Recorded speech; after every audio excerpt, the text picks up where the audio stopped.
Alright folks, we are 8 games deep into Mega Man now. Jeez man, you'd think Capcom would be running out of ideas at this point. Well, Capcom still wanted to give the classic series one more shot for the time being, despite dwindling sales. Like, damn, have you seen how expensive Mega Man 7 costs are now? Mega Man 8 got overlooked like 7 did, and for similar reasons. Classic Mega Man was just generally seen as inferior to Mega Man X at the time. It was on PlayStation this time instead of Nintendo, but other games made this jump without too much issue. Just look at Final Fantasy, Castlevania, and hell, Mega Man. PlayStation games sold like hotcakes at the time, but Mega Man 8 just didn't, apparently. Don't even get me started on the Sega Saturn version though. Yeah, this game was on Saturn too. The Saturn version had actual boss fights with Woodman and Cutman, but because the Sega Saturn had the architecture of a dumpster fire in the shape of a video game console, this version never got re-released. They never put the extra content into the PlayStation version either, but you're not really missing too much, so it's not a huge deal. Especially with how expensive the Saturn version is. I mean, goddamn. Apparently the only reason why this game even had a PlayStation version was because Sony demanded it be ported over. And I gotta say, Sony probably made the right call. Oh, and at the time of writing this, I haven't played the game yet, and they apparently got rid of E-Tanks. Hopefully that's not a bad sign. I can already tell why this game got mixed reception over the years. Anyway, let's just get on with this.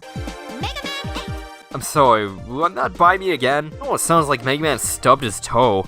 Wait, is it just me or is this missing something? Oh, yeah, there it is. Playing this on PS4, Sony. Come on, throw me a bone here. So these two dudes are just duking it out in space for some reason, and then they crash land on Earth. Cut to Mega Man fighting base again. Hey, Zach! Why must I fight you? We are not enemies! Shut up! Oh yeah, this game's got voice acting. It's pretty great. Mega Man retreats to attend to other business, and edgelord Don't run away, coward. Magoo just blows a hole in the side of the building. Okay, cool. Some meteor fell onto the planet that's emitting some weird energy signal, so Dr. Light wants Mega Man to go and collect. Just kidding, Wily takes it. Good job. Mega Man sees another robot in the rubble and gives him to Dr. Light for repairs. 4 Robot Masters later, that robot comes back to life and destroys the evil energy that Mega Man brought back. He does whatever this is and leaves a hole in the lab. Come on, man, this dude just repaired you. Show some respect, at least leave using the front door. Mega Man heads after him and gets trapped by Wily, and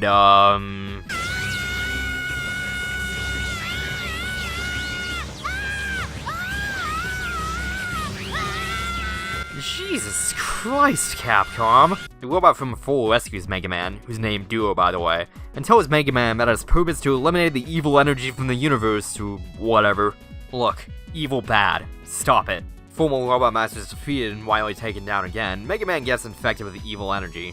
Duo eliminates it and he's like, okay thanks, bye, and just freaking leaves. Oh, and Proto Man was there too.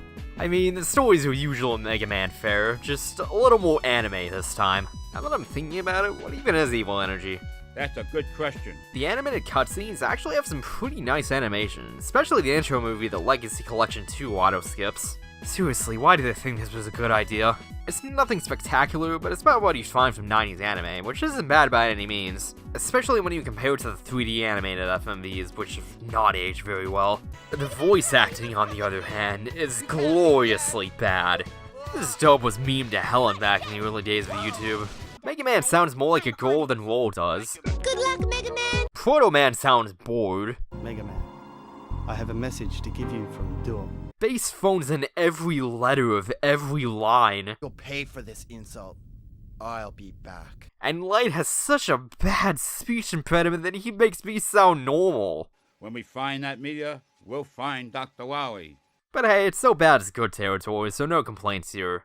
It's the same boat as X4, either it brings you out of the experience so you skip the cutscenes, or you just embrace the hilariously bad performances. 2008 YouTube was a much different place. So, it'd be a great help if you smashed that subscribe button. I enjoyed the story despite its cheesiness, but the gameplay is just so... what's the word? Bland? Not interesting? I'm honestly not sure how to describe this. I enjoyed playing it, mostly. I'll get to you later. But this game just doesn't do anything interesting, and when it does try to do something different, it's annoying. Take Clown Man stage. There's a section near the end where you have to stand on blocks and wait for the bell to ring and end up at another one. You basically have to use trial and error to figure out which blocks actually bring you up the tower to progress. Why have a stage gimmick that feels so gimmicky, for lack of a better word? Or look at Astro Man stage. There's these sections that endlessly loop, and it's a puzzle to figure out how to get to the exit. It sounds fine, but wait, I'm suddenly doing puzzles in a Mega Man game? Not to mention the game doesn't tell you how it works or what you're even supposed to do. I was running on for like 5 or 10 minutes because I didn't realize that I was supposed to be doing something in this section. They're not overly hard, but the game doesn't tell you that you're suddenly supposed to be looking at the level design differently. Mega Man is always taught through level design instead of tutorials, I get that. But 8 is just complicated enough that you need some instruction every now and then, but it assumes you already know everything. Like, oh, Thunderclaw is basically a gravel beam on these unassuming hooks?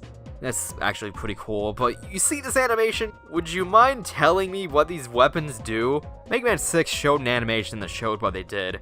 7 at least told you in text, but 8 doesn't do anything, which is really problematic for the more complicated weapons, mainly the Mega Ball. Okay, get this.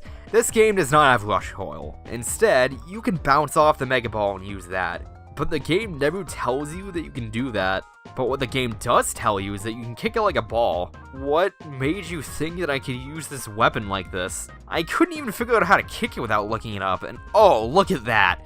I could have been doing this for how long? What the hell? Would you mind telling me this information, game? There were a few spots where I thought I needed a lighter weapon to get certain bolts, but nope.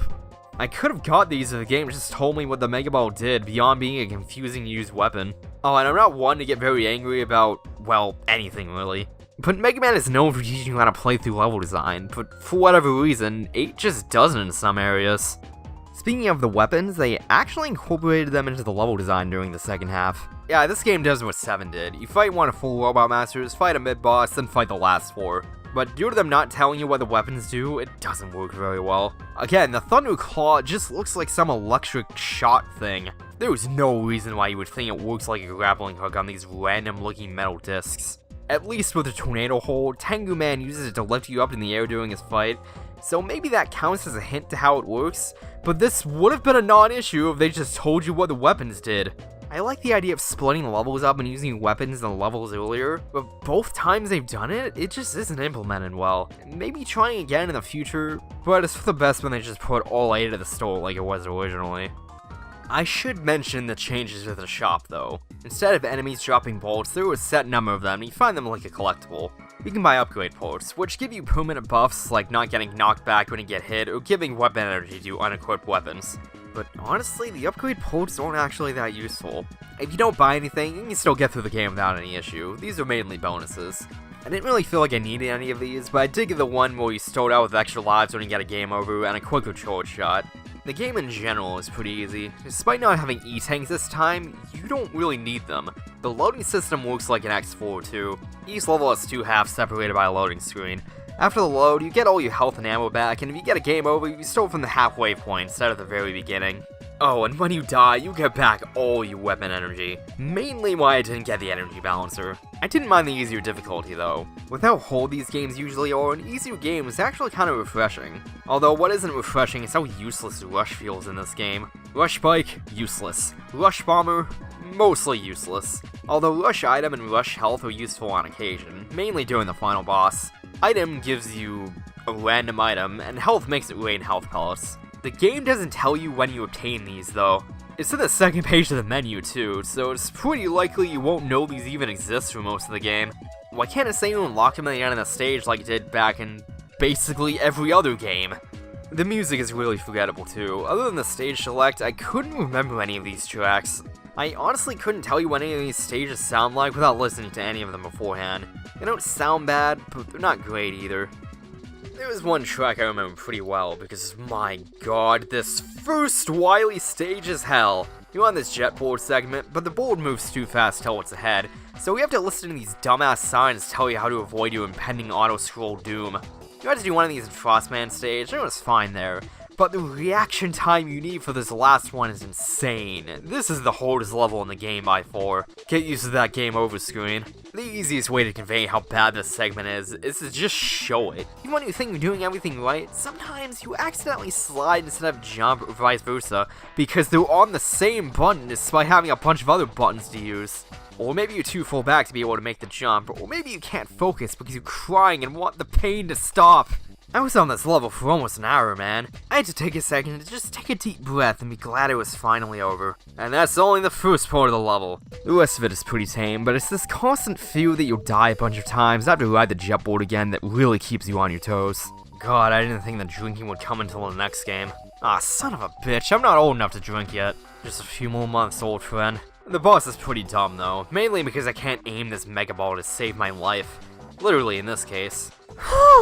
The rest of the game is a cakewalk compared to this. The final boss only took me a few tries. But wait, we have a new devil to talk about this time, and it somehow has the opposite problem of the yellow devil. It's too easy.